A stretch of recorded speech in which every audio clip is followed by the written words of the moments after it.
I think a lot of resellers can benefit from this information. Given the fact that lately USPS has not been very reliable with Ground Advantage. I mean, almost a year ago they introduced Ground Advantage, and it's been a really great service for most resellers.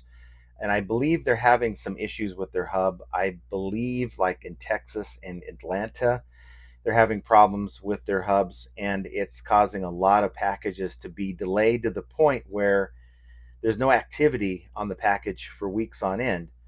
And that causes the buyer to go in and open an item not received case. And then you have like 7 days to resolve the matter for the buyer. And providing a tracking number that eBay already has isn't enough. And then you're kind of stuck in a spot by the last day. You have to give a refund to the buyer if it hasn't shown up yet. If it still hasn't shown with any tracking information, you have to give that money to the buyer, and you're out the initial investment in the item plus the shipping, right? And then you go on to USPS.com, you go in and file a claim. That happened to me twice in the last month and a half. And in both cases, as luck would have it, I gave the buyer the money back. And guess what? Within about a week and a half on one, I get a notification from USPS saying that my claim was denied because the package was delivered. So my lost item claim with USPS was denied. I have no recourse. And most people leave it at that. But I would beg to differ that you would want to call eBay. Now, many of us don't want to deal with eBay, but if you want to get your money, that's the way to do it. I had two of these, like I told you. So I decided, you know what? I have two of them. Let's call and get both of them knocked out. So I got a representative from the Philippines office. Now, you guys want to know how to get a hold of a rep. There's a series of steps that you can take. I've made videos on it before, but I'm not going to go into that here. Just find a way to get a rep. Go check out my videos in the past. It'll tell you how to get a hold of a rep. To get a rep on the phone, you need to let them know I have an item that I sold that was not received by the buyer. They opened an item not received, and you guys, eBay, forced me to give a refund on this item before it was delivered. And after that amount of time has passed, the buyer got the item. So the buyer got to keep the item and they got the refund. So I'm asking you to open up a case, and it's a dispute. So they'll open a dispute on your behalf, and you can dispute the initial decision that required you to refund the buyer's item not received case. And in both cases, I think one was for 68, the other one was for 60. So we're not talking about peanuts here. It's 120 bucks, and it was a total of a 10-minute phone call. Well, she's like, I see that it's going to approve this, but I still have to send it over to the dispute team. So I guess they go through it and put their little rubber stamp on it, I guess. And so in both cases, she said that I was going to go ahead. She's going to go ahead and submit the dispute form, and then I should see something from eBay very soon. And of course, knowing the past luck I've had with dealing with reps in the past, of course, got the SR number and the name of the representative. So if nothing ever happened, then I can call and say, look, I was told this, and so I need a supervisor to try to unwind all this.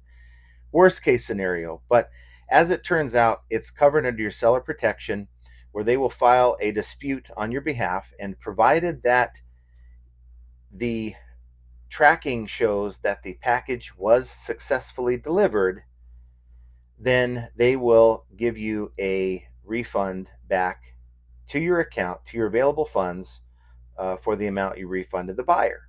So you are made whole by eBay because of their process.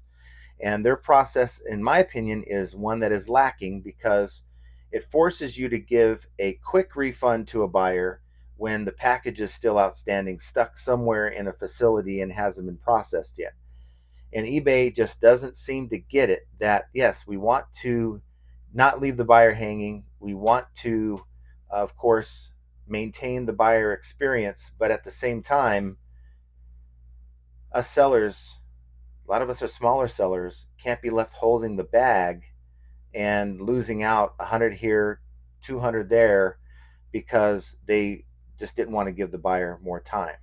So I get both sides of the coin, but just rest assured that there is a process that will allow you to get your money back. Now, I'm one that usually likes to come with receipts, so I'll tell you about this dial motor that I sold to the buyer. As you can see, this was one where I had to refund them their money, and I was, in fact, this one was one where eBay closed the item not received case in the buyer's favor before I had a chance to act on the last day, which caused me to get a defect on my account. So don't allow that to happen. And I also was told that I can dispute that because I was able to, the case was in my favor. So if it doesn't get removed, I'll call back and mess with that because I really don't want a defect on my account. You should always fight to get defects removed from your account. And on the and as you can see on this one, I got an email, like a long-winded email from the dispute department, showing that the case was found in my favor and that I will receive the money, the funds back into my account. Actually, both cases were found in my favor. The other one was for an LK. It's a little grid that goes at the bottom of your sink, and this is a small ground advantage item that we shipped maybe 2 or 3 pounds. And again, that took forever to arrive, and I was forced to give a refund on that. So the email that I received from eBay's dispute team covered both transactions, and we're looking at over $120 that I'm getting back in my account, all for a 10-minute phone call. And I know a lot of you guys out there have dealt with this issue and have been forced to give refunds to buyers, or maybe even worse, eBay's done the refund on your behalf, which gives you the defect. And I'm here to tell you, go and check those tracking numbers if this has happened to you within the last 90 days. And if you see a delivery scan on those packages, call eBay and get them to give you your money back, because it happened to me, as you can see here, and that's exactly how you want to handle it. So eBay does have their problems, but I have to give them kudos here that they were quick and they were able to resolve my issue, and I've been made whole. And I think many people out there can benefit from knowing this, and contact eBay so that you can get your money, because that's what it's all about, guys. I think a lot of people don't want to be bothered with eBay, don't want to be bothered with calling eBay, but when it comes to your money, you need to get your money and you need to call them and be made whole. So that's my message for you today. If you enjoyed the video, if this has helped you in some way, please consider hitting that like button. If you enjoy the content, subscribe to the channel. And if you want to be notified when I go live, or just do a last minute live, pop-up live, which I tend to do lately, hit that notification bell so that you can be notified. Guys, dealing with eBay is never fun, but sometimes when it comes to item not received cases that eventually get delivered, it's in your best interest to get your money, and don't let eBay just, because they're not gonna give you your money if you don't call them. And figuring that out and taking action and getting your money back, well, it's yet another example of flipping ain't easy. And I want you to have an excellent rest of your day, and we will talk to you very soon. Take care.